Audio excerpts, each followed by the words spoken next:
again, 2024 changed me in ways, health,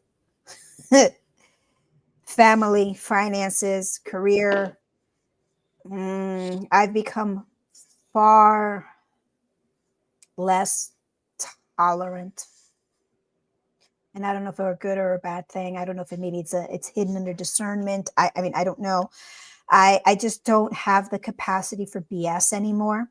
Mm-hmm. However, I've become aware now more than ever that when a woman is off the charts, out of control, I will no longer call her, why is homegirl acting crazy?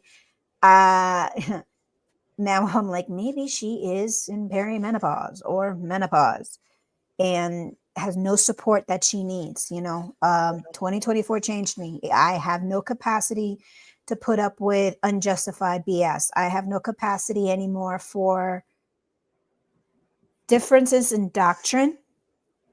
And I'm going to be, how do I say this delicately and gently?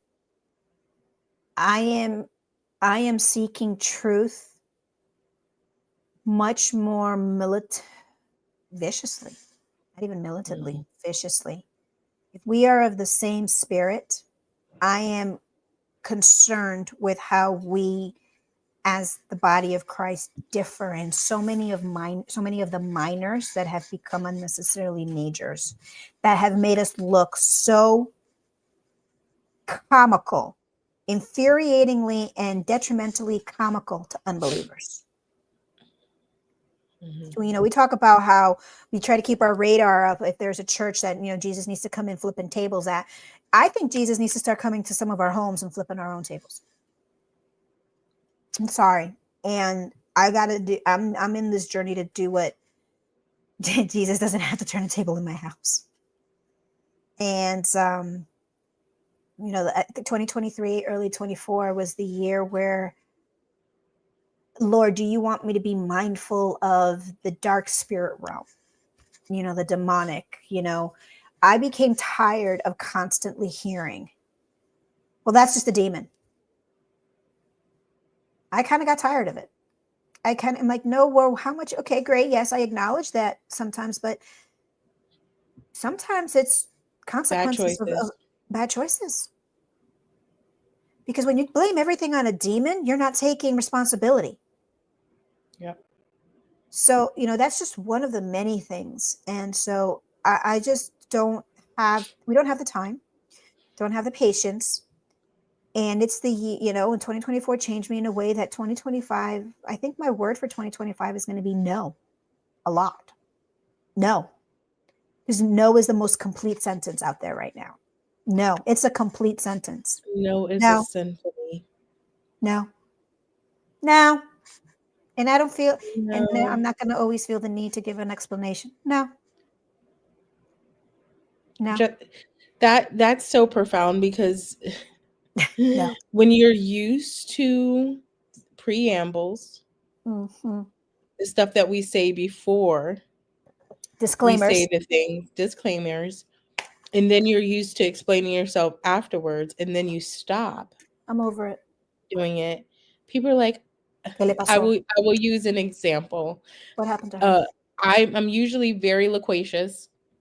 Likewise. And I'm learning to be more succinct, and people don't like it.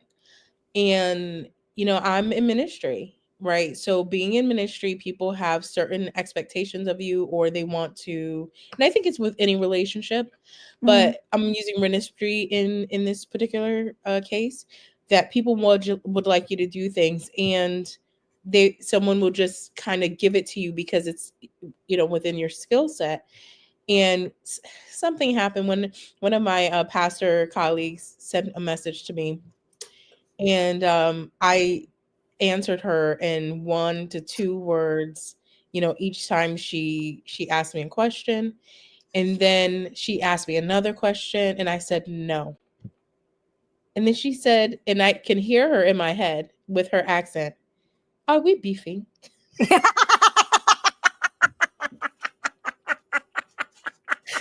It's like, no, we're not beefing. I just said to her, I said, I don't have the normal time that I have to continue to have parlay with you.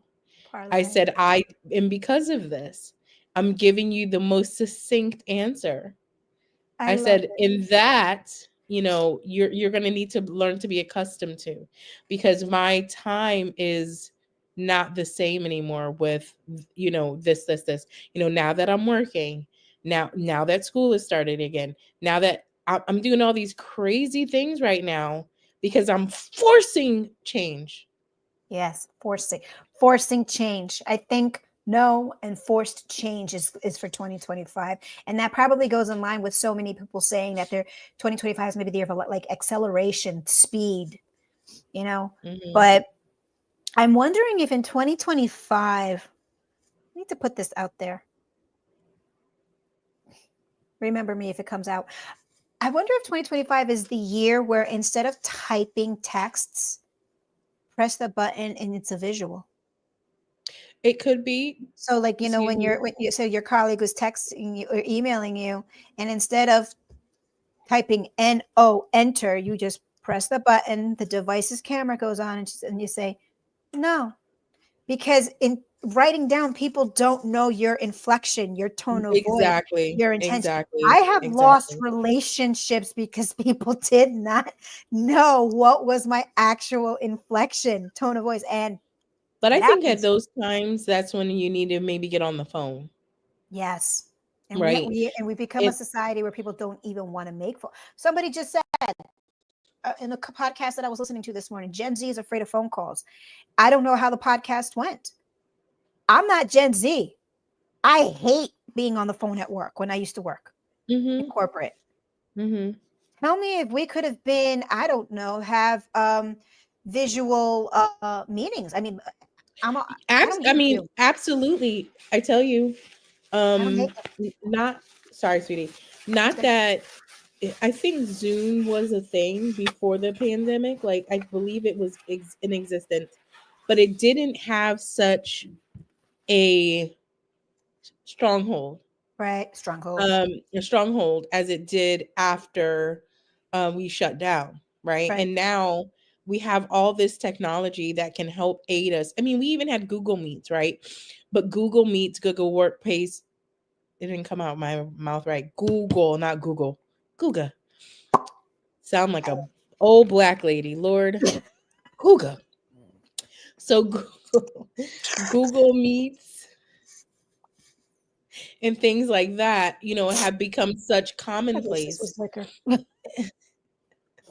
have become such commonplace in our vernacular and in our regular spaces that it makes being able to work and collaborate across Yeah, countries, yeah.